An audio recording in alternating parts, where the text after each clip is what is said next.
Mira, en nombre de la Fundación Konrad Adenauer, mi nombre es Georg Dufner. Yo soy el director del programa de participación política indígena en América Latina de la Fundación Konrad Adenauer.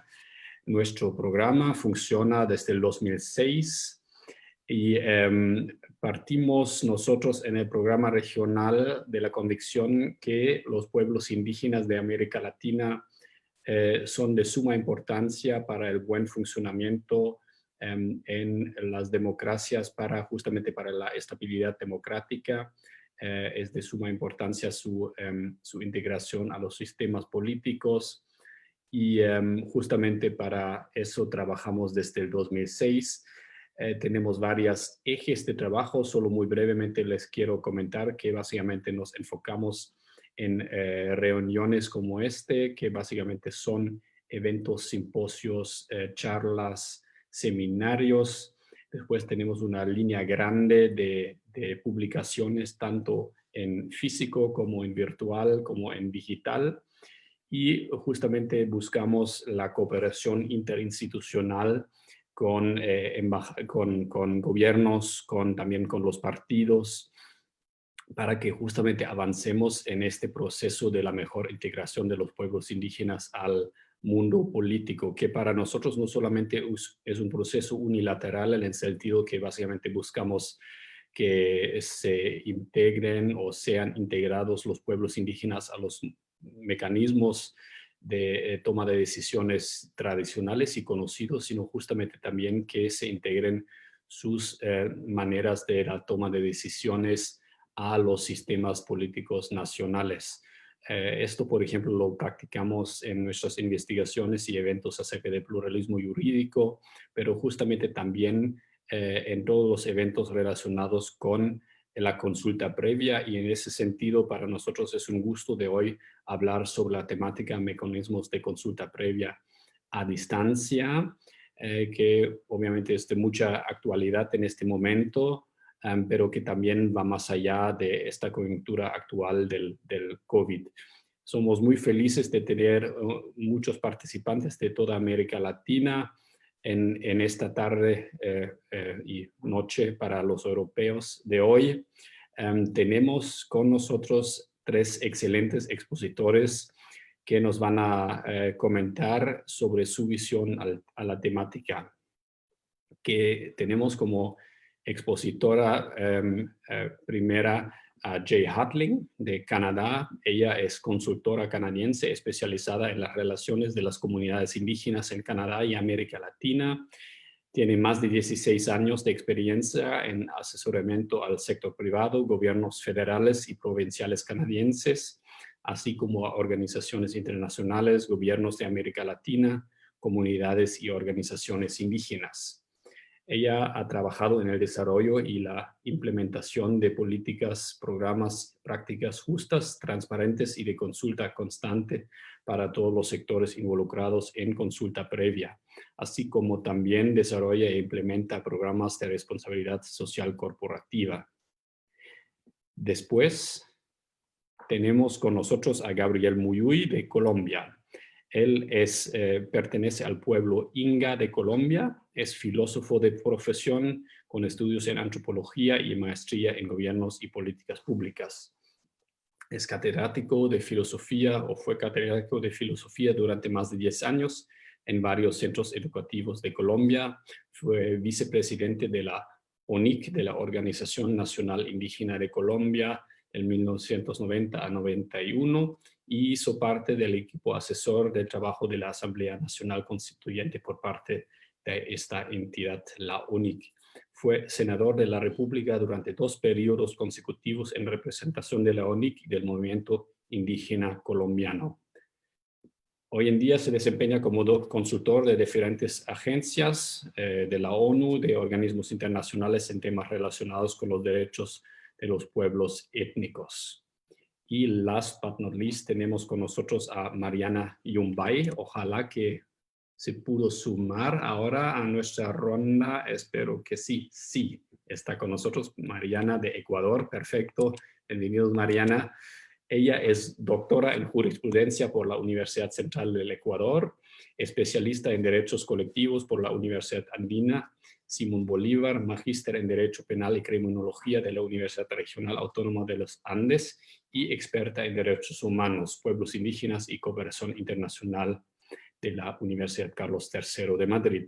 Es la primera mujer indígena jueza de garantías penales y de tránsito de Bolívar en Ecuador y jueza de la Corte Nacional de Justicia del Ecuador. Es docente de la Universidad Andina, Simón Bolívar y de otras instituciones educativas.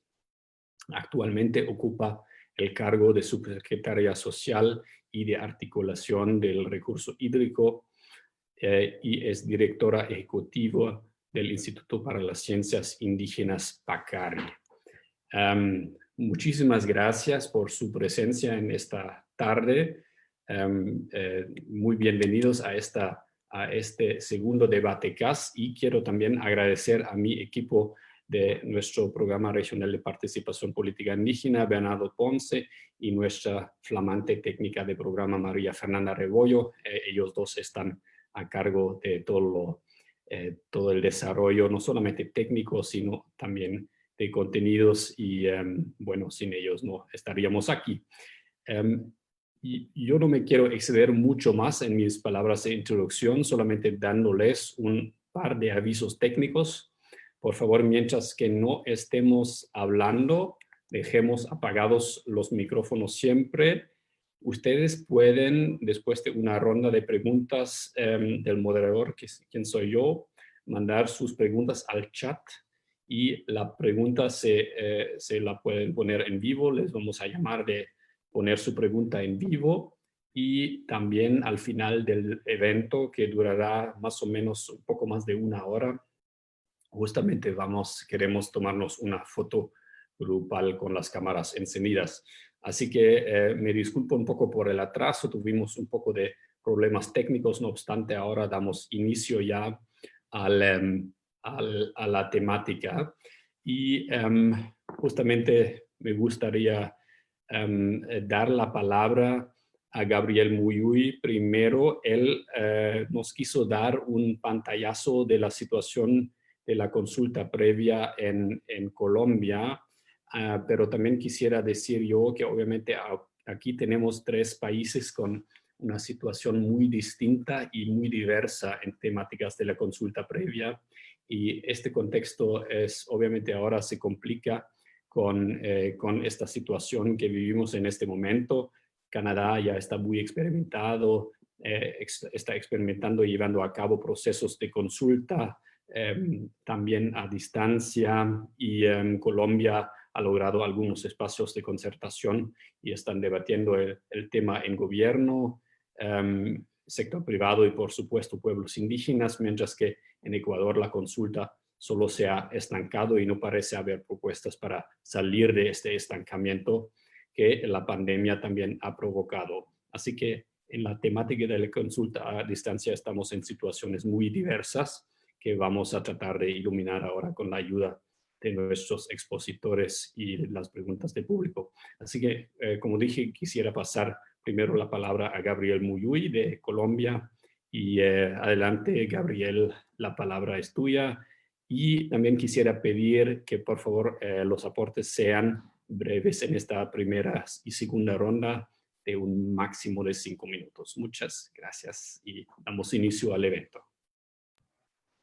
Bueno, muchas gracias, George, y a la PPI y de la CAS por organizar este importante conversatorio que creo que es oportuno. Y quisiera empezar por decir que el derecho a la consulta y consentimiento previo, libre e informado es un derecho fundamental y que requiere, como le indica la normatividad internacional, el Convenio 169 y la Declaración de los Derechos de los Pueblos Indígenas de Naciones Unidas, que son fundamentos de este derecho a nivel internacional. Y en el caso de Colombia, pues de acuerdo a la Constitución y las normas reglamentarias, implica todo un proceso, y un proceso que tiene que ser culturalmente adecuado. Y esto tiene sus implicaciones para el tema que nos convoca de una posible proceso de consulta previa a distancia o virtual. Y quisiera en ese sentido plantear qué es lo que pasa en Colombia. Colombia es un país que constitucionalmente desde el año 91 se ha reconocido una nación diversa, multiétnica y pluricultural. De acuerdo al censo del año 2000, bueno, antes Colombia son sujetos de derecho a la consulta y consentimiento previo libre e informado los pueblos indígenas, los afrocolombianos y el pueblo gitano o romo. Son 3 pueblos diferentes que son sujetos y que el Estado tiene que garantizar ese derecho. En ese sentido, de acuerdo al censo del año 2018, censo oficial que se adelantó de parte del departamento o de la institución competente, en Colombia somos 115 pueblos indígenas diferentes, con 65 idiomas maternales diferentes, o sea, hay pueblos que no hablan idioma por distintas razones. Estos pueblos están ubicados, la gran mayoría, en zonas de alta riqueza de biodiversidad, donde están los recursos estratégicos para el desarrollo económico. Son pueblos que la mayoría, 64 de los 115 pueblos indígenas, habitan en zonas muy apartadas de los centros administrativos del país, es decir, en la Amazonía colombiana, en la región Pacífico colombiano, que es de selva húmedo tropical, y son pueblos de muy pocos integrantes. Estamos hablando de pueblos de menos de 1000 integrantes. Son pocos los pueblos que tienen, digamos, población digamos, amplia, grande. Prácticamente 4 pueblos son los que constituyen más del 50%, el resto son pueblos muy pequeños. Entonces estamos hablando de pueblos en alto riesgo de vulnerabilidad por cualquier acción indebida que en sus derechos se pueda adelantar. La situación de los afrodescendientes es igual, los pueblos afro están en las regiones apartadas, ellos también tienen sus idiomas propios, los palenqueros tienen su idioma propio y que constitucionalmente está garantizado. Los raizales que están en las islas caribeñas, San Andrés, Isla y Providencia, que también tienen su idioma creol y está reconocido y tienen derecho a ser atendidos garantizando ese derecho. Y el pueblo gitano, que es un pueblo totalmente minoritario, que constituye el 0.006% de acuerdo al censo del 2018. Es un pueblo que está ubicado sobre todo en las partes urbanas del país, pero que también son sujetos del derecho a la consulta y consentimiento previo, libre e informado. La situación en particular de los pueblos indígenas pues es bastante compleja, muy difícil, humanitariamente hablando, y con motivo de todo este tema de la pandemia, pues se ha resaltado y se ha evidenciado, se ha hecho más público de lo que ya venía siendo la situación. Hay una situación de empobrecimiento histórico bastante preocupante, digamos, toda la pobreza multidimensional es crítico. Digamos, los medios para poder comunicarse, los medios tecnológicos para comunicarse están muy lejanos. De acuerdo al censo del 2018, oficialmente se ha concluido que solo el 6% de las comunidades de los pueblos indígenas tienen acceso a Internet en nuestro país, porque están en situaciones, en regiones muy apartadas, donde no entra la señal, no están esos servicios, no ha llegado. Entonces es muy difícil una comunicación. Muchos de los pueblos indígenas que ya he venido mencionando, pues no hablan el idioma castellano, y eso tiene sus implicaciones para una posible diálogo o consulta o concertación vía lejana o virtual. En estas regiones, desafortunadamente, sigue siendo muy compleja la situación política y de seguridad. Siguen actuando los actores armados al margen de la ley, pese a los acuerdos de paz que hace 2 años el Estado colombiano firmó con la guerrilla de las FARC. Los problemas siguen.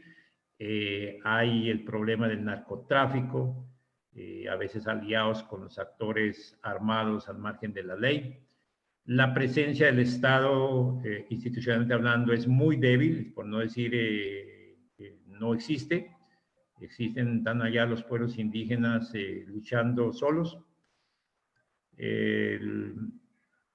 Y bueno, hay muchas comunidades de nuestros pueblos indígenas que están en la región de frontera, que pues a veces dificulta mucho más la atención del Estado, de la política pública, porque ni un Estado, ni el Estado vecino, ni el Estado propio colombiano atiende a estas comunidades. Por ejemplo, en la región de la Amazonía, que está en límites con Brasil, límites con Perú, también con el Ecuador. Entonces los gobiernos se desentienden y están a su suerte.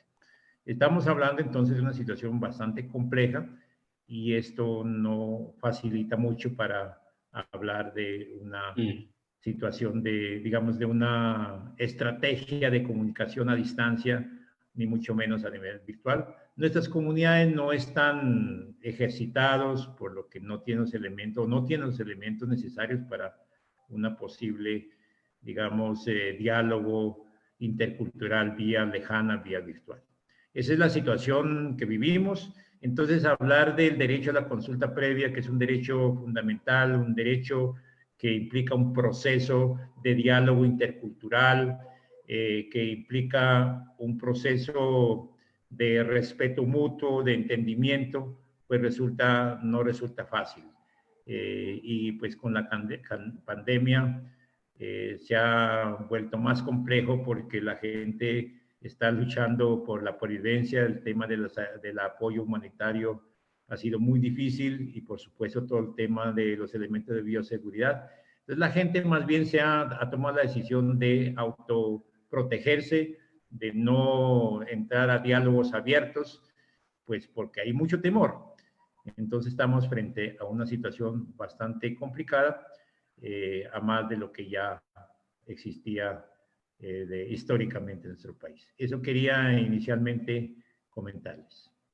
Muchas gracias.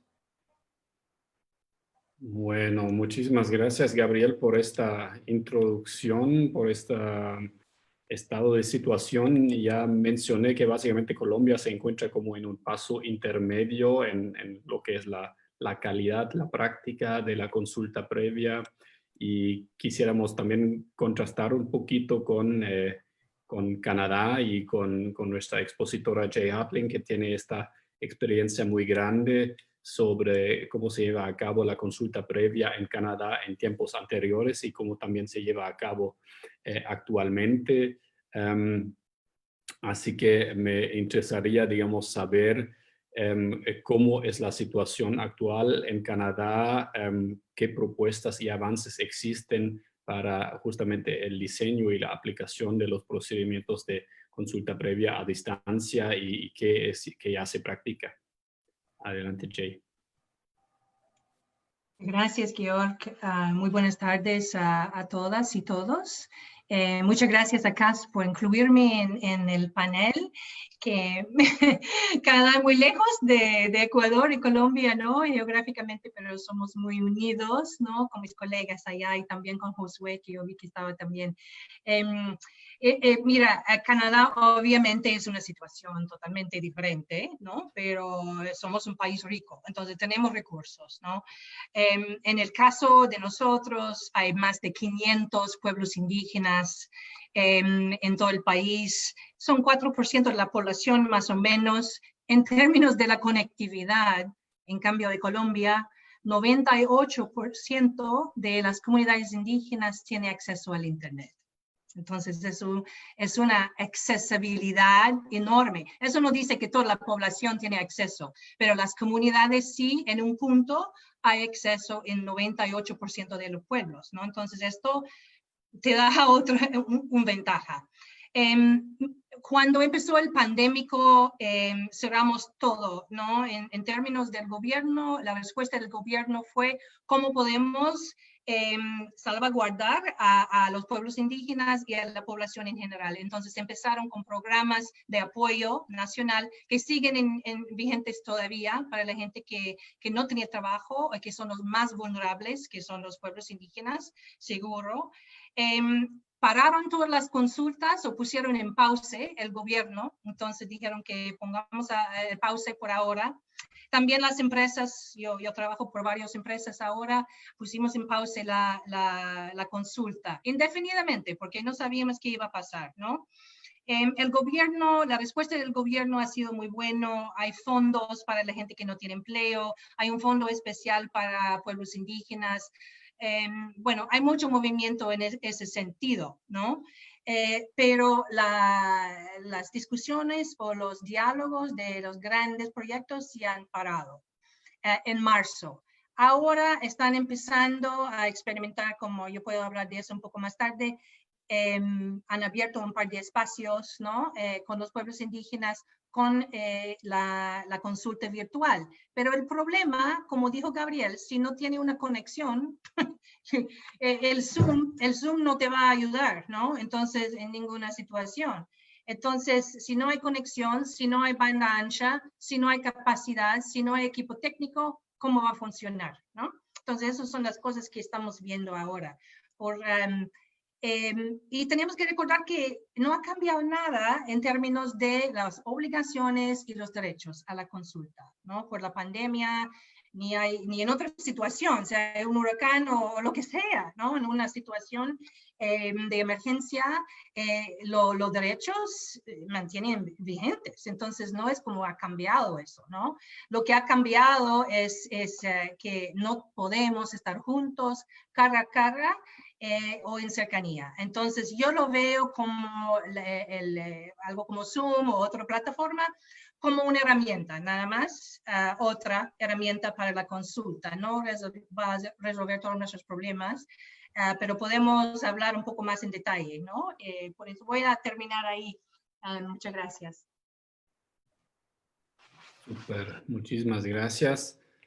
Y bueno, Ecuador está en una situación compleja, en una situación económica que obviamente no se compara fácilmente con la de Canadá, pero no obstante, también nos gustaría conocer de parte de Mariana, digamos, cómo ves tú la situación, digamos, nos puedes dar un poquito de contexto de la situación del Ecuador y a lo mejor también comentarnos cómo está la situación de la consulta previa en este momento, qué procesos ya se han dado en el Ecuador, justamente también desde la aparición del COVID-19 y cómo se puede evaluar estas modalidades de consulta a distancia en términos también de efectividad, o dirías tú que no se ha hecho ningún esfuerzo en esta manera en el Ecuador? Sabiendo que la situación, también nos has comentado en el pasado, siempre ha sido, digamos, complicada, pero a lo mejor vemos ahora algunas innovaciones. Bueno, muchas gracias. Muy buenas tardes con todos. Gracias, George. Gracias a todos quienes conforman CAS y este programa que viene trabajando con estos temas sensibles para los pueblos y las nacionalidades. Es un gusto compartir este espacio nuevamente con todos ustedes en esta época de la presencia de la pandemia. Efectivamente, escuchándole a Gabriel, quizás los contextos son casi similares, ¿no es cierto? De hecho, los pueblos indígenas por el momento están recluidos, diríamos, en su espacio territorial, realizando los efectivos controles para que no ingrese indiscriminadamente y de esa forma tratar de precautelar el mayor contagio del coronavirus, ¿no es cierto? Teniendo en cuenta que la población indígena aquí en el Ecuador igual está ubicada en el área rural, no están en el área urbana y obviamente están en condiciones de extrema pobreza y todo lo demás, y además también hay una ausencia quizás del Estado, no hay centros de salud cercanos a los sitios donde están los pueblos y nacionalidades. Eso impide que se pueda quizás retomar las actividades como se está haciendo actualmente en el país. Si bien es cierto, el 16 de marzo de este año se declara el estado de excepción y se suspenden todas las actividades laborales en el país entero. No obstante, se exceptúan a los sectores estratégicos, es decir, que todos aquellos que están llevando adelante los proyectos de explotación de recursos naturales no renovables, en este caso el petróleo y la minería, continuaban en las actividades y han continuado, y de hecho en esos sectores hay bastante contagio y de hecho los pueblos y las nacionalidades han acudido ante algunos organismos con oficios para decir que insten a los estados para que paralicen durante esta época de la pandemia las actividades extractivas, dado que los pueblos indígenas están amenazados por vivir cerca a todos estos espacios, ¿no es cierto? Por otro lado, la consulta previa, libre e informada, pese a que es un derecho constitucional y de hecho nuestra norma constitucional se declara al Ecuador como un Estado plurinacional e intercultural, que es un avance enorme frente a las anteriores constitucionales. No obstante, lamentablemente no tenemos una experiencia exitosa de una buena consulta previa, libre e informada.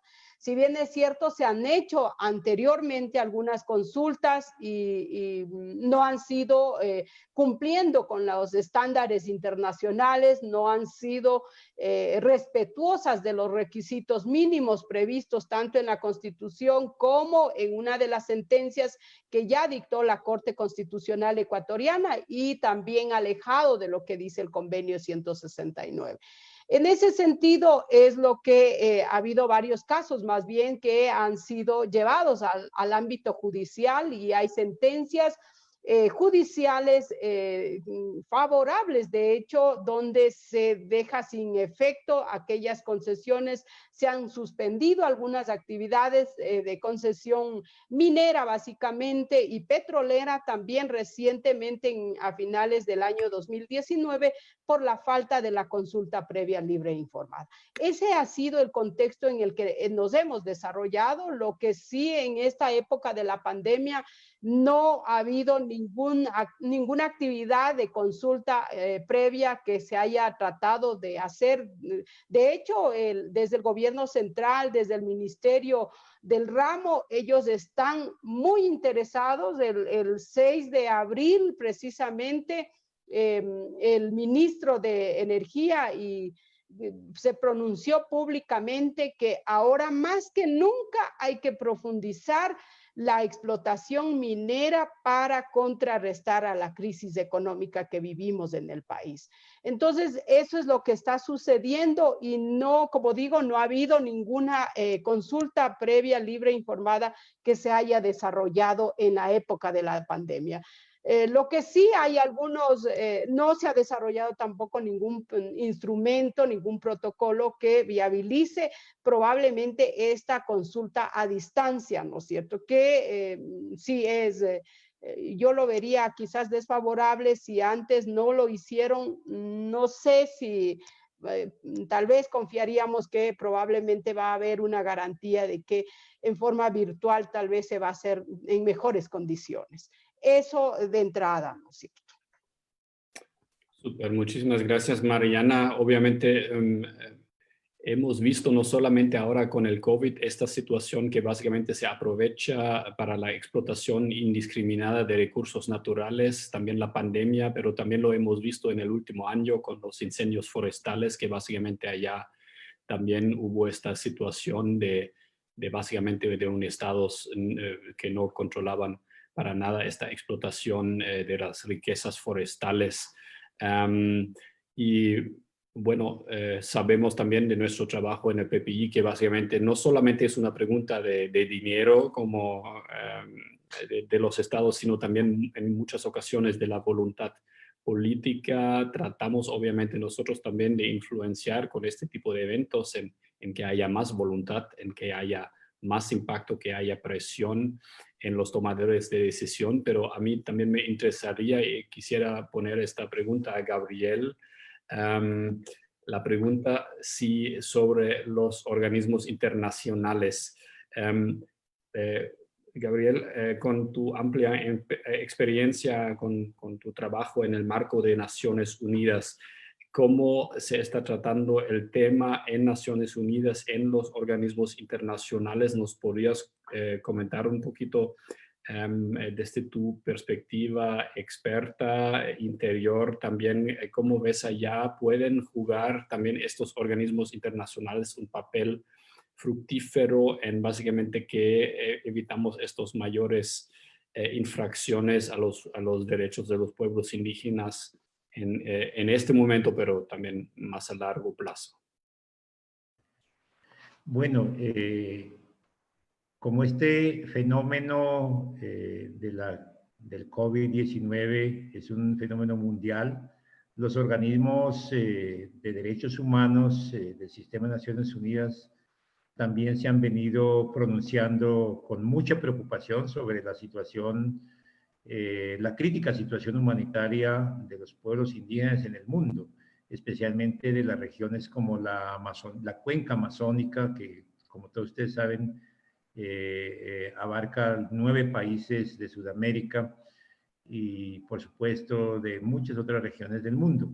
En ese sentido, han hecho instancias importantes, importantes llamados a los estados y gobiernos de primero garantizar la participación en la toma de decisiones para la atención en salud y la parte humanitaria a la situación por la pandemia de los pueblos indígenas.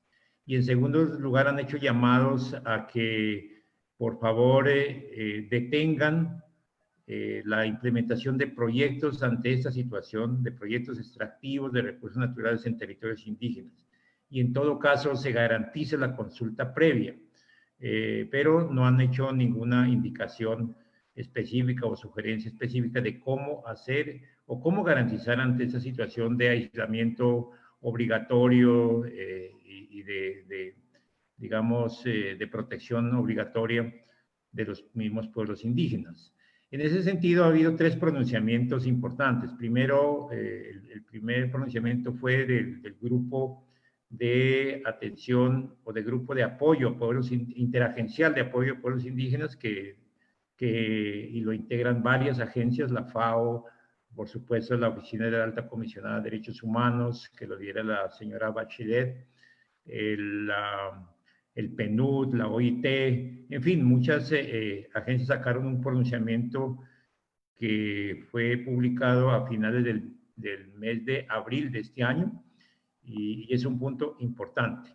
Más adelante, el señor relator, nuevo relator sobre los derechos de los pueblos indígenas, el señor Francisco Calí, igualmente hizo un pronunciamiento público desde su mandato e igualmente en uno de los puntos se hace referencia y hace un llamado a los estados y a los gobiernos del mundo a garantizar la participación. Ese es un comunicado del 18 de mayo de este año, un fuerte llamado a garantizar la participación en toda la toma de decisiones, incluso para garantizar la salud y la atención humanitaria, porque en general no se está haciendo.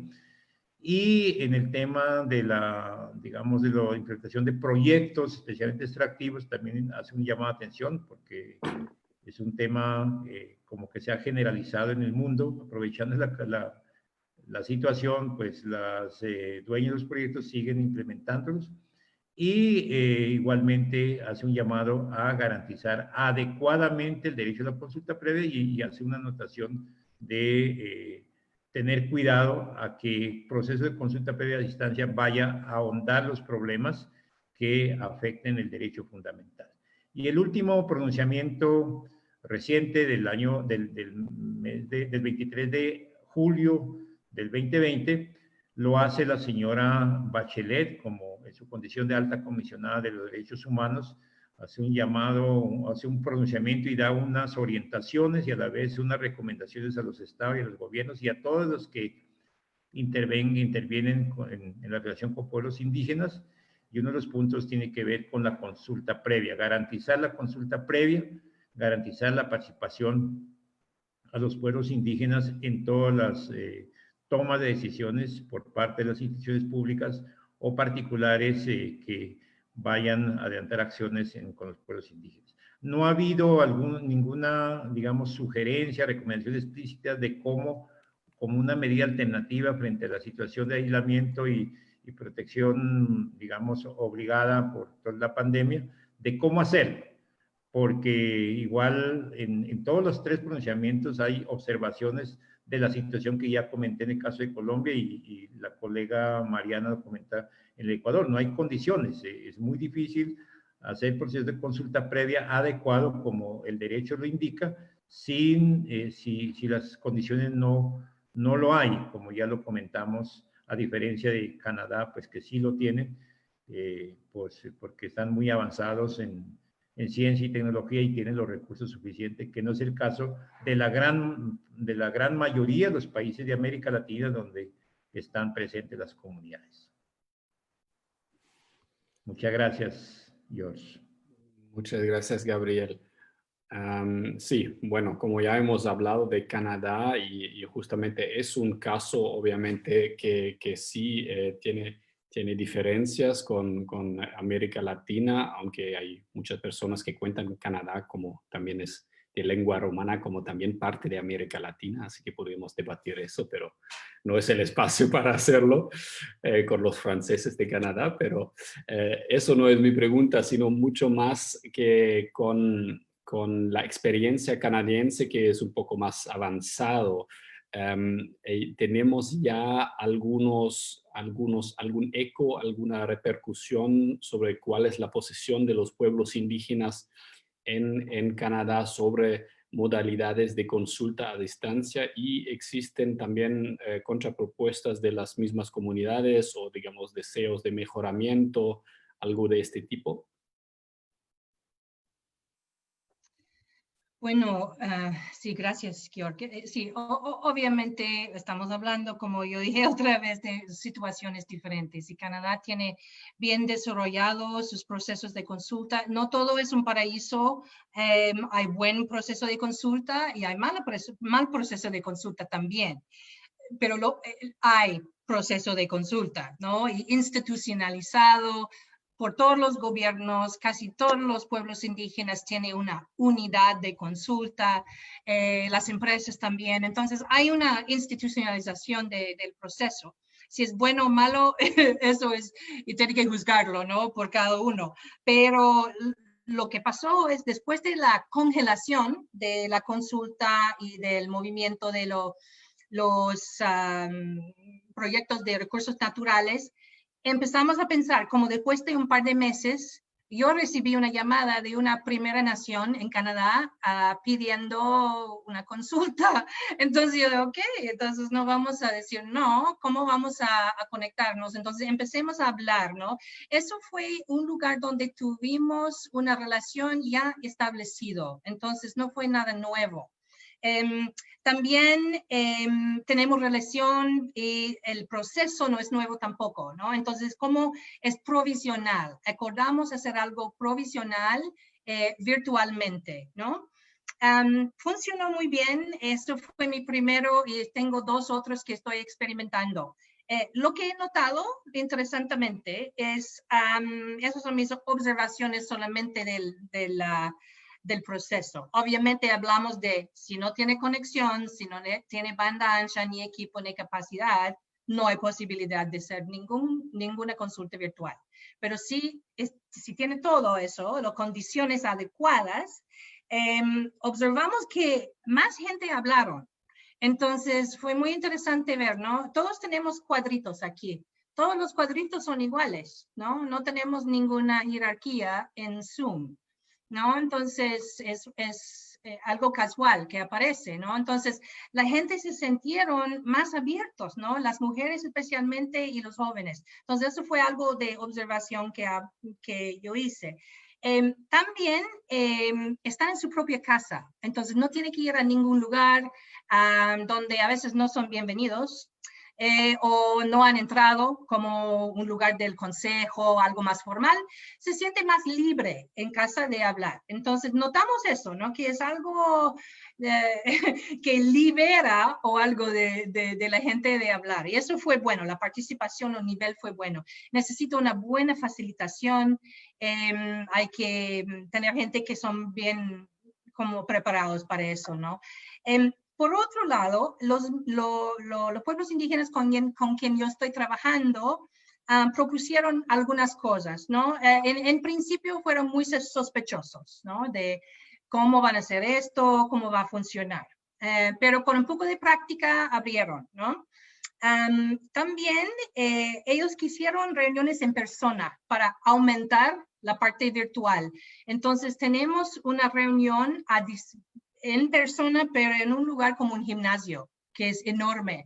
Y vamos a mantener todos los protocolos que tenemos en Canadá ahora, que es por ley, máscara, la distancia de al menos 2 metros y también de todo lo de la sanitario, ¿no? Adentro de la reunión estamos juntos planeando todo eso. Entonces, ellos no estaban en contra de lo virtual, pero quisieron aumentarlo con algo personal si sea posible, ¿no? También no tenemos ningún tipo de protocolo, porque yo digo el proceso es lo mismo, no ha cambiado nada por el pandémico, ¿no? Todavía hay derecho a la consulta para todos los pueblos indígenas y la obligación del Estado. Entonces, eso no ha cambiado. El proceso, las etapas no han cambiado tampoco.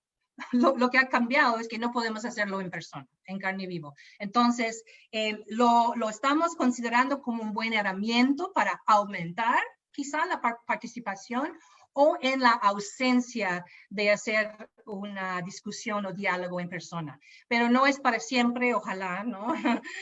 Que nosotros estamos, no queremos tener pandemia para todos, para siempre, pero por ahora no podemos parar todas las decisiones del país, ¿no? Algunos sí, pero y puede esperar un rato, pero si la economía va a funcionar, hay que hacer algo, ¿no? No me gusta que están vulnerando los derechos, como dijo Mariana en Ecuador, para desarrollar la economía, ¿no? Eso no es una posición muy buena, pero sí necesitamos actividad, entonces yo creo que es una lucha entre eso, ¿no? Proteger los derechos, proteger a la población en general, pero también reactivar la economía.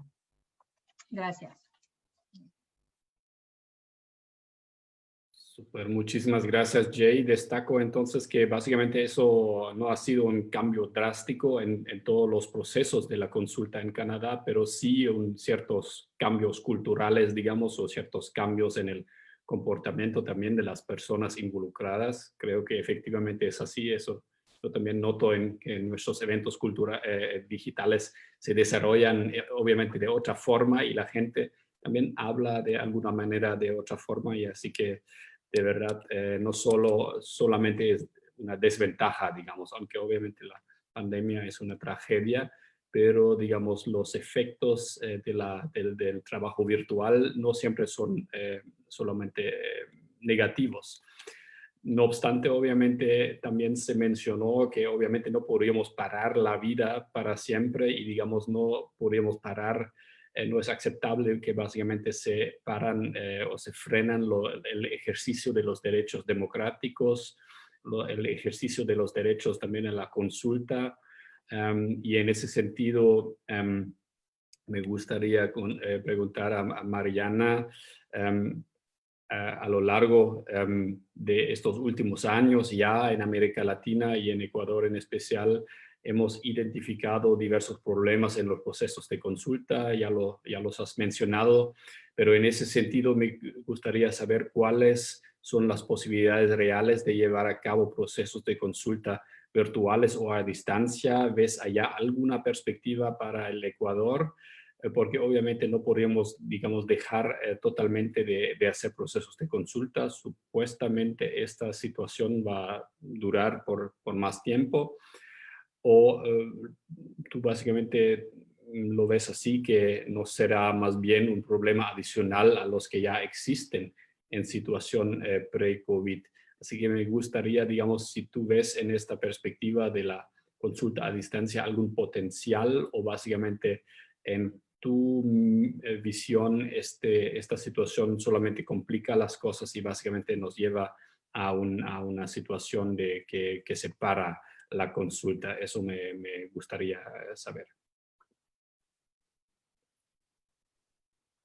Efectivamente, escuchándole a Jay, ¿no es cierto? Ella dice algo real, que la consulta previa, libre, informada, virtual, lo único que cambia es el mecanismo, ¿no es cierto? Que sea virtual y que no podamos encontrarnos en forma física. O sea, si yo creo que para poder llevar adelante los procesos de consulta previa, libre, informada, virtuales o a distancia, parte de la voluntad política, en este caso de nuestros gobernantes, ¿no es cierto?, de los responsables de las distintas instancias, ¿no es cierto?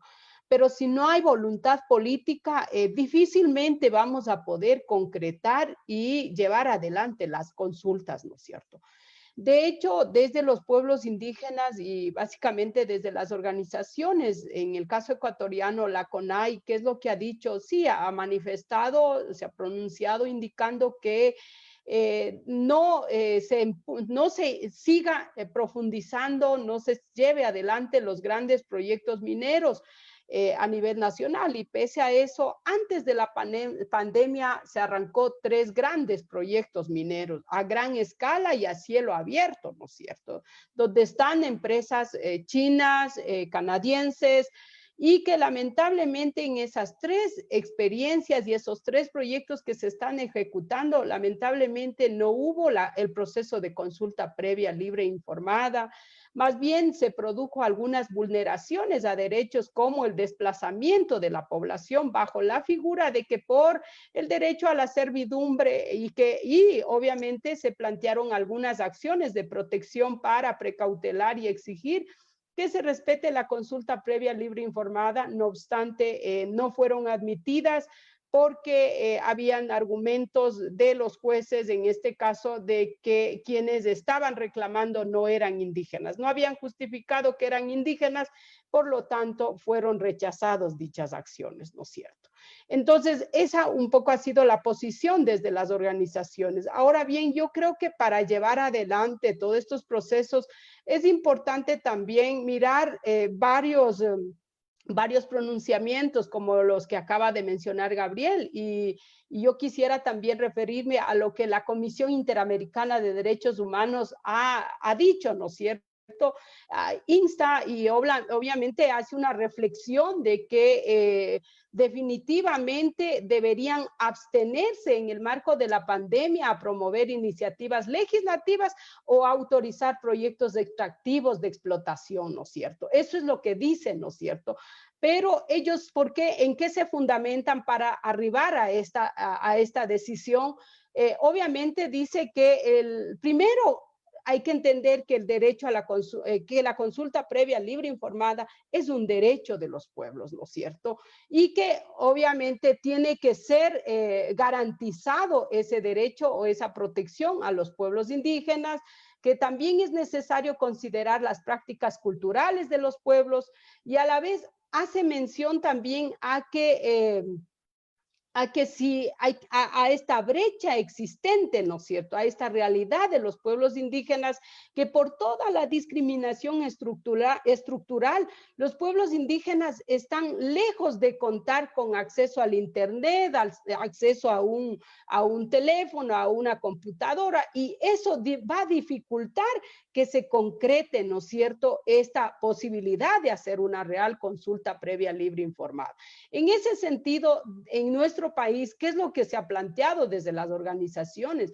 Primero, nos adeuda desde el Estado ecuatoriano, desde el Poder Legislativo, nos adeuda la Ley Orgánica de Consulta Previa, Libre e Informada.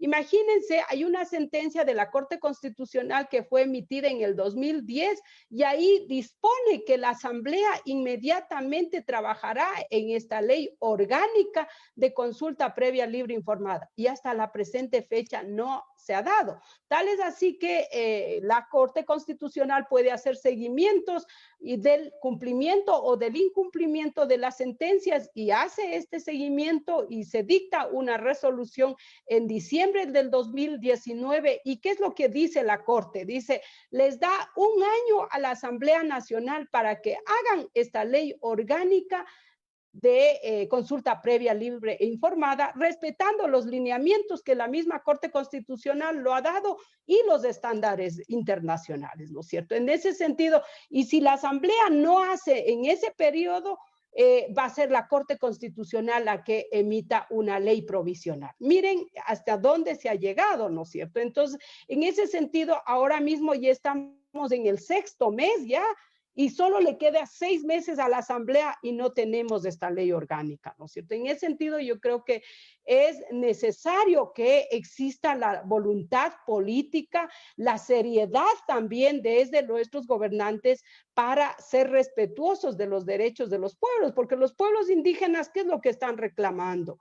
Que se haga una consulta seria, que se respete las instituciones, que se respete los mecanismos de toma de decisiones, que se respete el verdadero sentido de la consulta, porque lamentablemente en algunos casos que se han realizado, como mencionaba, no ha habido ese respeto a esos elementos. Lo que se ha entendido a la consulta como un mecanismo o como un espacio de información y nada más, ¿no es cierto? Y en ese proceso se han emitido algunos decretos que provocan que se minimice o que se desnaturalice lo que es la consulta previa, libre e informada. Gracias, George. Super. Mariana, muchísimas gracias, aunque no es una perspectiva muy agradable que nos transmites desde el Ecuador, pero bueno, es así la realidad. Quisiera mencionar que ahora hemos llegado básicamente ya hemos terminado con 2 preguntas para cada uno de los integrantes del panel, y les queremos invitar a que ustedes también hagan sus preguntas a los panelistas. Lo pueden mandar también. Tenemos ahora unos 20 participantes aquí en la ronda y unos 20 participantes también más o menos en Facebook, y pueden mandar ahora sus preguntas también en los comentarios del Facebook. Tenemos una primera pregunta ya de Lucía Belén. Lucía, por favor. ¿A quién está dirigida la pregunta? Nos vas a indicar, por favor. Bueno, muy buenas tardes a todos. Muchas gracias realmente por las exposiciones de los 3 exponentes. Sin embargo, creo que teniendo en cuenta la situación igual de indefensión de pueblos indígenas, la pregunta va dirigida tanto a Mariana como a Gabriel, y está referida a que ya con anterioridad han existido procesos y protocolos de autoconsulta. Entonces, quisiera saber si desde sus perspectivas y desde la situación de los pueblos indígenas de ambos países, considerarían viable la posibilidad de que se realicen protocolos de autoconsulta, sobre todo teniendo en cuenta el derecho a la libre determinación de los pueblos indígenas. Gracias.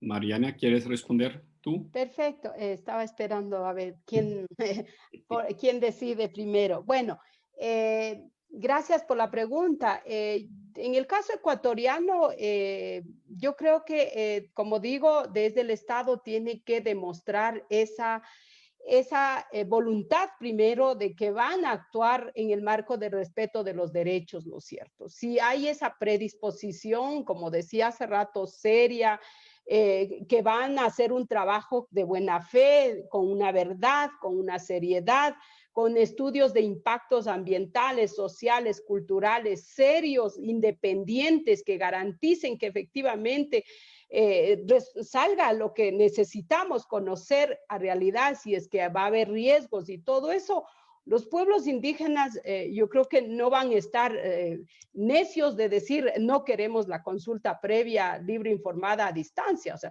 pero aquí hay otro elemento.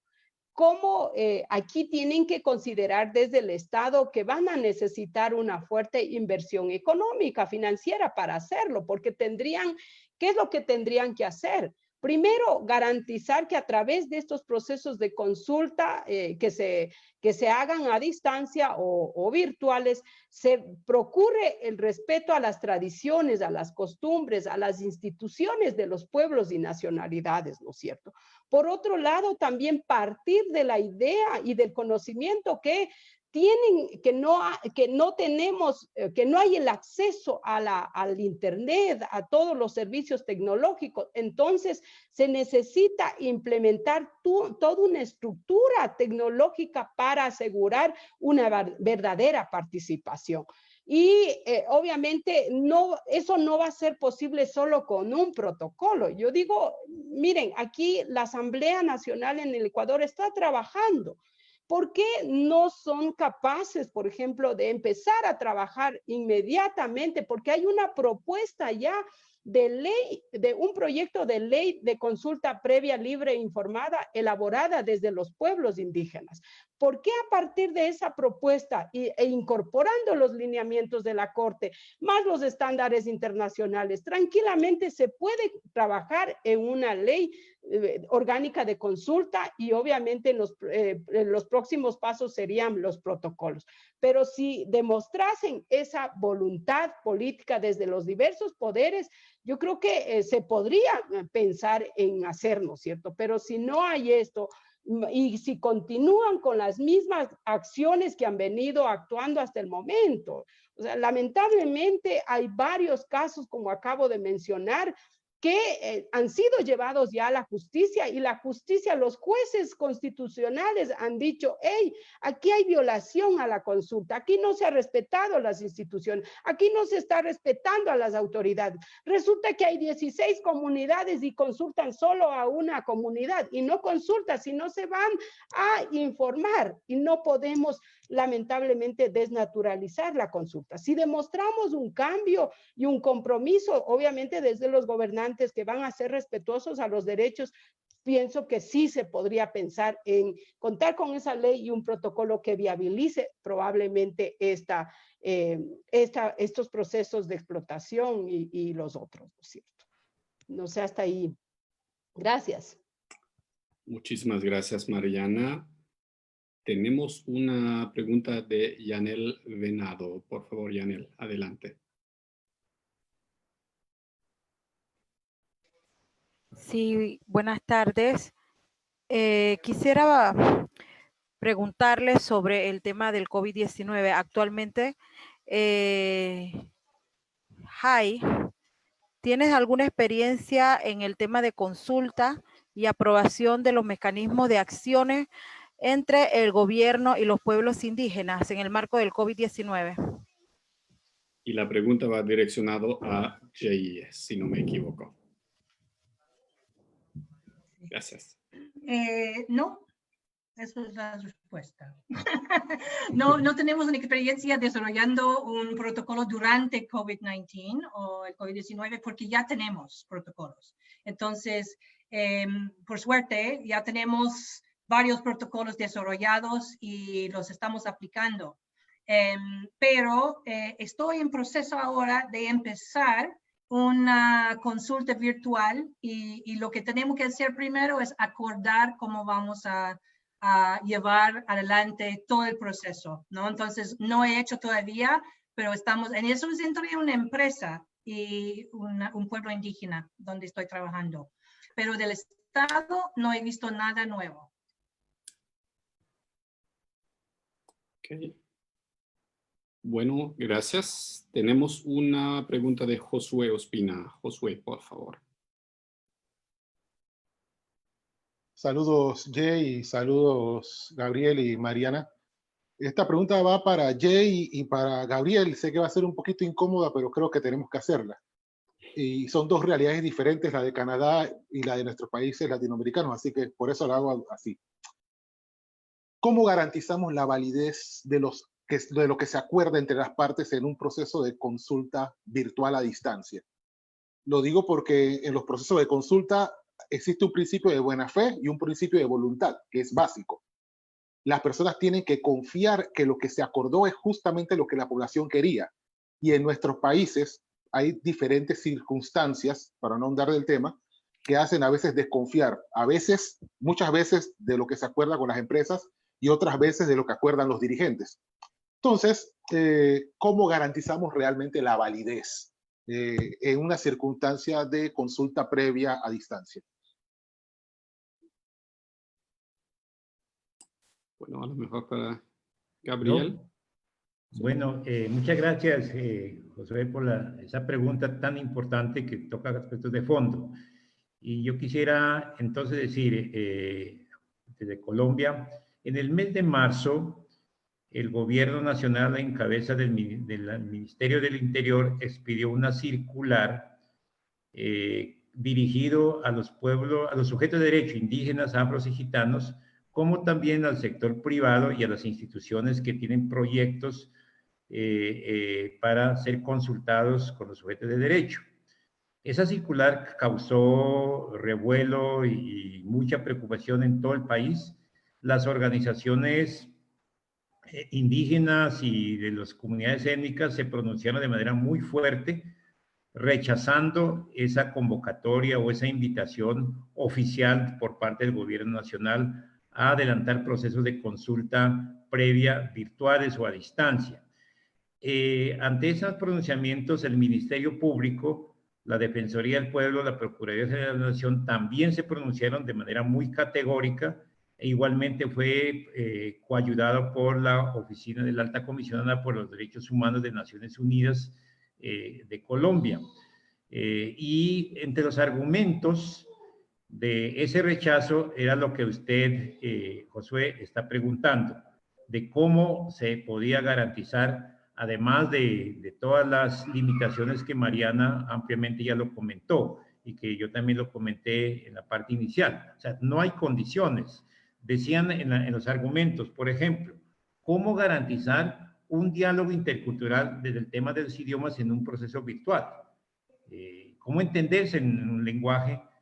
Tendría que haber un intérprete y bueno, el tema de los procesos, el tema de los tiempos, cómo garantizar los tiempos que para los indígenas tienen otra dinámica, el tema de la espiritualidad, porque cómo demostrar virtualmente en frío y no estando en el in situ, cómo poder que eso se garantice, el tema del reconocimiento y valoración de muchas cosas que están en los territorios indígenas. Eso es imposible desde la distancia y vía virtual. Eso hay que sentirlo, hay que palparlo, hay que tocarlo. En fin, todo esto para resumir, y por eso el gobierno se vio obligado, porque hubo mucha presión, y en el mes de abril, a finales de abril, a menos de un mes de haber sacado la circular, tuvo que sacar otra circular, pues para derogar la primera circular, la que dice queda en ceros y no habrá. ¿Cuál es la posición de los pueblos indígenas frente a eso?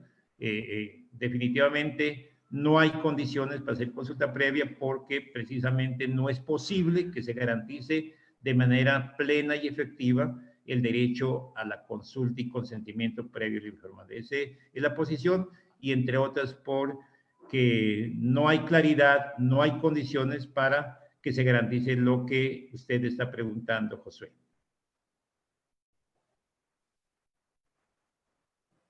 Gracias, Gabriel. ¿Quieres complementar, Jay? Solo para decir, bueno, yo creo que va a funcionar en algunos casos y en otros casos no va a funcionar, ¿no? Y primero tiene que garantizar las condiciones, como dijo Gabriel, ¿no? Las condiciones básicas, ¿no? A la consulta. Si tiene todo eso y todo es bonito, hay maneras de validarlo, asegurar que todos están de acuerdo, pero estamos apenas empezando eso, Josué.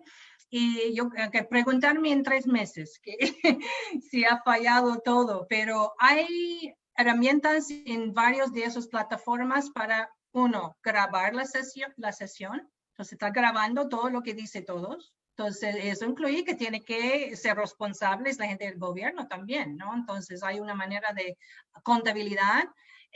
También hay varias herramientas para compartir fotos, videos, votar, dibujar. Estamos experimentando con cosas así, ¿no? Que son la funcionalidad de ese tipo de plataforma virtual, que son súper interesantes, pero como yo dije, si no hay condiciones, en primer lugar, ¿cómo va a garantizarlo? ¿No? Si no tiene un gobierno serio que no está respetando las normas internacionales en primer lugar, o si no está garantizando el acceso a un buen salud, a educación, a la comida, a la vivienda, etcétera, etcétera, el Zoom no te va a salvar. Entonces, requiere realmente una seriedad y como tú dijiste antes, ¿no? La voluntad política. Y si no existe, ningún tipo de herramienta va a ayudar en eso. Súper, muchísimas gracias. Bueno, hemos empezado un poco más tarde, no obstante ya se nos está yendo el tiempo poco a poco, pero no quisiera cerrar la ronda sin otorgar la palabra a cada uno de los expositores para también darnos su perspectiva al futuro. A manera de cerrar, entonces, ¿cuál sería la propuesta para hacer la consulta de una manera más efectiva y participativa también en este contexto que vivimos? Mariana, ¿te gustaría darnos algunos comentarios? ¿Cómo podríamos lograr esto en el caso ecuatoriano? A ver, yo creo que sí, efectivamente, habría que pensar en las perspectivas que posibilite, de una parte, el respeto a los derechos a los pueblos, que tiene que darse desde el Estado, ¿no es cierto?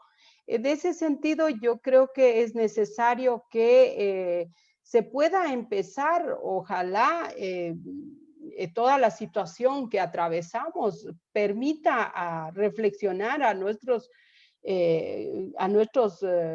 gobernantes que, por ejemplo, si van a trabajar en normativas que sí se hacen necesario, me parece que solo en Panamá y Perú, no sé, no estoy segura, Colombia tiene una ley de consulta previa libre informada, el resto no tenemos, o sea, no hay. Y si bien es cierto, hay múltiples sentencias, por ejemplo, de la Corte Interamericana. En el caso ecuatoriano nos condenaron, en el caso Sarayaku por la falta de la consulta, pero no ha sido suficiente eso, o sea, ni siquiera se ha cumplido con las medidas establecidas en esta sentencia del caso Sarayaku, ¿no es cierto? En ese sentido, yo creo que vuelvo e insisto en que todo esto pasa no por una decisión desde los pueblos indígenas, sino por una decisión y una voluntad política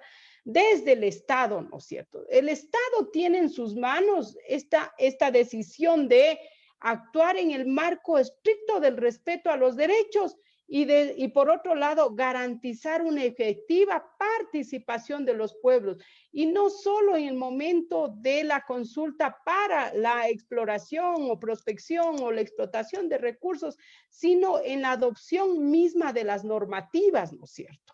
Entonces, si se hace ese ejercicio, yo creo que el resto va a venir quizás por añadidura, ¿no es cierto? Entonces, si hacen un proceso serio, como digo, se garantiza que se va a respetar los principios de buena fe, de veracidad, de seriedad, se va a respetar las instituciones, las costumbres que los pueblos tienen, que se va a respetar los tiempos que para los pueblos indígenas están distintos. No es que en un taller, como se ha pretendido hacer, o en una reunión, tratar de decir que ahí ya tienen que pronunciarse cuando no hay suficientes instrumentos, no hay estudios serios, pedirles que los pueblos se pronuncien, eso no es dable, ¿no es cierto? Eso no contribuye, de manera que yo creo que si hay esta predisposición desde el Estado de actuar, respetando cada uno de estos requisitos mínimos, se podría estar pensando que sí se podría llevar adelante una consulta tal vez virtual, ¿no es cierto? Mientras, ojalá esto tome algún momento una posibilidad de normalizarse, ¿no es cierto? Porque los pueblos indígenas igual estamos conscientes de que se necesita la generación económica y todo lo demás, pero ¿por qué no pensar también desde el Estado en ver cómo se desarrolla otras posibilidades económicas, ¿no es cierto? No acentuarnos demasiado en los proyectos extractivistas. Y lo que en el caso ecuatoriano, ¿qué es lo que se ha dicho? Por ejemplo, actualmente tenemos alrededor de 16,000 concesiones mineras en todo el territorio nacional, o sea, casi todo el mapa está concesionado. Y pese a que ya existen las concesiones, no ha habido una consulta. Y por otro lado, ¿qué es lo que se ha dicho desde los movimientos indígenas, sociales, campesinos y no indígenas que también están con la causa? Que se tiene que priorizar ciertas áreas, ¿no es cierto? No vamos a terminar de explotar y acabar todas las zonas sin tener en cuenta áreas donde son sensibles, áreas donde nacen las aguas, o sea, donde están las fuentes hídricas, ¿no es cierto? Entonces, todas esas situaciones hay que tener en cuenta y yo creo que sí es necesario que se abra un diálogo intercultural de igual a igual para desarrollar estos mecanismos, para ver qué otras alternativas podemos buscar para efectivizar este respeto al derecho a la consulta previa libre e informada. En ese marco yo creo que sí se podría avanzar, pero como digo, partiendo de esta confianza y de la voluntad que deben demostrar los distintos organismos, ¿no es cierto? Creo que por ahí, y no sé si voy a tener posibilidad de volver a hablar, pero yo quiero agradecer, si no lo tengo, y llamar a todos que hay que seguir creando estos espacios de incidencia. Realmente ustedes juegan un rol muy importante para incidir en cada uno de nuestros estados, ¿no es cierto? No es que los pueblos indígenas están necios porque no quieren explotar o no quieren que exploten los recursos, sino que lo que queremos es que se respeten los derechos que los pueblos y las nacionalidades tienen, ¿no es cierto? Así que muchísimas gracias a la CAS, muchísimas gracias a todos. Muchísimas gracias, Mariana, a ti por tu participación, por el aporte. Ahora quisiera hacer la misma pregunta a Jay. Básicamente, ¿cuáles serían para superar este difícil momento tus alternativas, tus propuestas para el futuro, para rescatar algunos de las propuestas de la experiencia canadiense? Bueno, yo creo que como tú me conoces como una persona que es muy optimista, entonces yo sé que quieres que yo diga algo optimística. No. En el principio del COVID, durante el cierre de 3 meses, el cierre fuerte, ¿no? Todavía tenemos COVID y estamos en restricciones muy fuertes, pero no como antes. Yo tuve mucho optimismo porque yo dije, wow, ahora es un tiempo, una oportunidad para parar un momento y pensar como, una humanidad realmente, cómo podemos hacer las cosas mejores. ¿No? Que obviamente el COVID puso como el lupo o el microscopio en todos los problemas que existen en el mundo. No son problemas nuevos, son problemas existentes. Entonces, yo tuve un tiempo y todavía estoy tratando de rescatarlo, ¿no? El positivismo que los gobiernos, nosotros como seres humanos, vamos a tener otra visión del mundo, ¿no? Del medio ambiente, de los derechos humanos, ¿no? De cómo comportemos. No sé si va a pasar, pero es una oportunidad para revisionar, ¿no? Como nuestro futuro. Y esto sí está pasando un poco en Canadá. Me da un poco de optimismo porque no solo por COVID-19, pero también por todas las pláticas, las discusiones sobre el racismo que existe en el mundo, en nuestro país también, en contra de la gente indígena, y gente de otro, bueno, no blanco, digo, ¿no? Entonces, eso ha abierto un espacio muy interesante ahora, ¿no?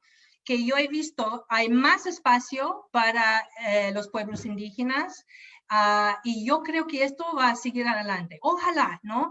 En términos de las empresas y los gobiernos, yo he dicho, por favor, que no presione tanto a los pueblos indígenas a volver a la normalidad, porque no hay una normalidad, ¿no? Para ellos. Entonces, que tome su tiempo, que paramos un poquito nuestros procesos de consulta que están en marcha. Yo he frenado, ¿no? Y he aconsejado a mis clientes y a los gobiernos que, por favor, más lento hasta que hay condiciones adecuadas para resumirlo, ¿no? Entonces, para mí lo virtual es algo, una herramienta, algo provisional. Es una buena herramienta. Abre otros espacios, pero no es lo ideal. Pero hasta que tenemos el tiempo o las condiciones adecuadas para volver a la normalidad, para nosotros es una herramienta importante, ¿no? Bueno, gracias otra vez por incluirme con mis compañeros. Siempre aprendo algo, ¿no? Y de gran valor escuchar a ellos también. Entonces, muchas gracias por incluirme en el panel. Muchísimas gracias, Jay. Y bueno, para finalizar esta ronda, quisiera otorgar la palabra a Gabriel para que también, Gabriel, nos puedes comentar un poco de tus esperanzas, de tu visión, digamos, cómo podríamos salir de este momento, cómo podríamos sacar algo, ojalá positivo, o también algo más realista de esta situación actual. ¿Cómo ves tú la perspectiva para las consultas, para este tipo de diálogo, que también es de alguna forma un diálogo de una comunicación intercultural, y que ojalá la podamos rescatar o por lo menos conservar o mejorar para el futuro? Muchas gracias nuevamente, George, y a todos. De verdad, muy interesante esta convocatoria. Y yo estoy de acuerdo con mi amiga Jace, que tenemos que ser optimistas en medio de todas estas dificultades. Tenemos que tener la esperanza, tenemos que mirar hacia el futuro. No podemos echar para atrás porque la vida sigue a pesar de todo esto. Desafortunadamente, hay que decir también que esta pandemia ha permitido, digamos, como lo dije al inicio, poner en la palestra pública, se ha visibilizado más la situación crítica de nuestros pueblos en términos humanitarios, en términos de exclusión, en términos de racismo. Y yo creo que es un momento muy importante. O echamos para adelante o nos quedamos ahí, y eso sería grave. Yo creo que hay que echar para adelante. Es una gran oportunidad y también depende de nosotros como indígenas, como pueblos, como comunidades, de hacer un análisis, de revisar las estrategias, de analizar de cómo debemos actuar hacia el futuro en relación con el Estado, en relación con el desarrollo, en relación a la conservación y uso sostenible de los recursos naturales. En fin, hay muchas cosas en juego y creo que lo que viene es de pronto mucho más complicado, mucho más fuerte del impacto de la misma pandemia. Aquí la gente en Colombia está asustada porque el impacto ha sido muy grande. Tenemos más de 3,000 afectados por el COVID.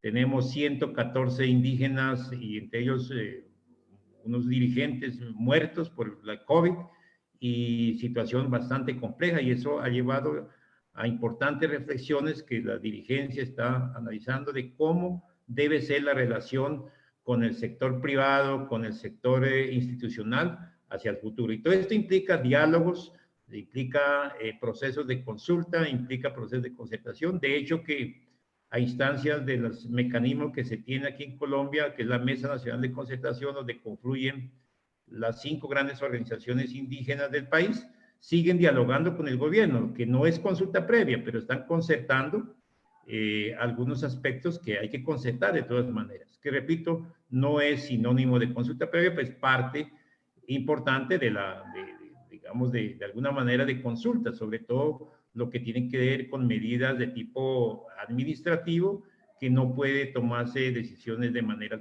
alternativa y eso de manera unilateral, y eso se está haciendo vía virtual, que no es consulta pero in situ más, una vez más. Entonces, yo sí creo que hacia el futuro es muy importante lo que Mariana planteó. O sea, el Estado, los gobiernos, no solamente de Colombia, Ecuador, pues Canadá es un caso especial, tienen que trabajar duro para crear las condiciones y garantizar las condiciones para que en una nueva oportunidad, ojalá no sea por una pandemia, porque puede resultar situaciones fortuitas, una calamidad natural, qué sé yo, pues haya las condiciones para seguir con cierta, entre comillas, normalidad, como lo está comentando Jace. Ojalá que llegáramos a ese nivel. Y para eso hay que crear las condiciones tecnológicas, económicas, porque si hubiera las condiciones no tuviéramos el problema. Así que, como ustedes saben, el derecho a la consulta y consentimiento previo, libre e informado es un componente del derecho a la libre determinación y autonomía y al derecho a la participación. Pero este derecho a la consulta y consentimiento previo, libre e informado no se va a garantizar de manera adecuada, incluso virtual o presencial, si no está garantizado el derecho al gobierno propio, el derecho al desarrollo propio, el derecho al control social y la justicia propia, que son otros componentes del derecho a la autonomía. Así que este es un trabajo que yo creo que tenemos que hacer el esfuerzo todos, incidir todos, tanto a nivel de nuestros países como a nivel de la región y a nivel internacional, para que se revise las formas de relacionamiento con nuestros pueblos y se revise la situación de derechos, que repito, Mariana lo ha explicado ampliamente, y que si no se crea garantías puede llegar, que ojalá no por pandemia, repito, por otras situaciones, y que vamos a estar en la misma situación. Entonces, creo que tenemos mucho por delante y puede ser una gran oportunidad para los pueblos indígenas también para, revisando las estrategias, plantear nuevas formas de relacionamiento y de concertación de acuerdos con los estados, los gobiernos y los particulares. Ese es mi mensaje y yo creo que tenemos que seguir adelante en medio de todas estas situaciones, y lo que viene, repito, desde mi perspectiva, creo que va a ser mucho más fuerte, y si no tomamos medidas vamos a tener muchos problemas y probablemente de mayor empobrecimiento si esas medidas y esas garantías no se dan. Muchísimas gracias al PPI de la CAS, George, a usted y a su equipo por abrir todos esos espacios para que no sigamos solos, porque aquí veo 20 personas participando y pues entiendo que todos son solidarios con la causa de los pueblos indígenas y eso nos anima mucho a seguir adelante. Muy amables y muchas gracias nuevamente. Súper. Muchísimas gracias, Gabriel. Yo no voy a añadir nada más a tus palabras perfectas para el cierre de este evento, por lo menos no de contenido, solamente, digamos, agradeciéndoles toda su participación, a los expositores, pero también a los participantes. Tuvimos más de 20 aquí en Zoom y una cantidad más grande todavía en la transmisión de Facebook Live. Así que muchísimas gracias a todos ustedes. Me disculpo por el atraso, que hemos empezado un poco más tarde y que no podemos ingresar todas las preguntas a la ronda, pero ya nos hemos excedido un poco del tiempo. Así que muchísimas gracias a todos los participantes. Cuídense mucho en este tiempo de la pandemia. Eso es lo más importante. Quiero otra vez agradecer también a mi equipo del PPI y también les quiero mencionar que obviamente estamos en las redes sociales más importantes, en Facebook, en Instagram y en YouTube. Allá nos pueden seguir.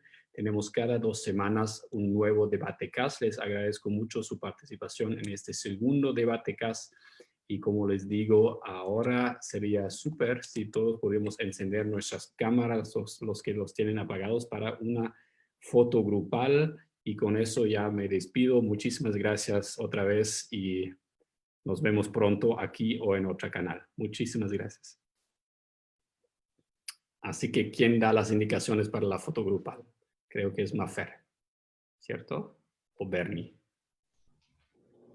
Sí, Bernie, ¿tú quieres? Está bien.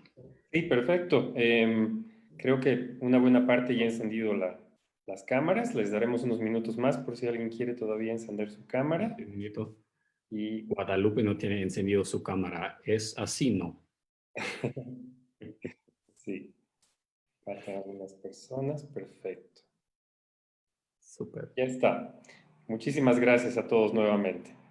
Bueno, cuídense mucho. Muchísimas gracias por su interés en el PPI y nos vemos pronto aquí o en otro canal. Saludos. Saludos, amigos.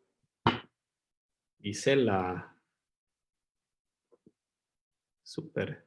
Mucha gente conocida y mucha gente nueva. Perfecto. Gusto de verlos. Hola, Gisela. Igualmente, Gisela, qué gusto. Muchas gracias, Gisela. Saludos, abrazos.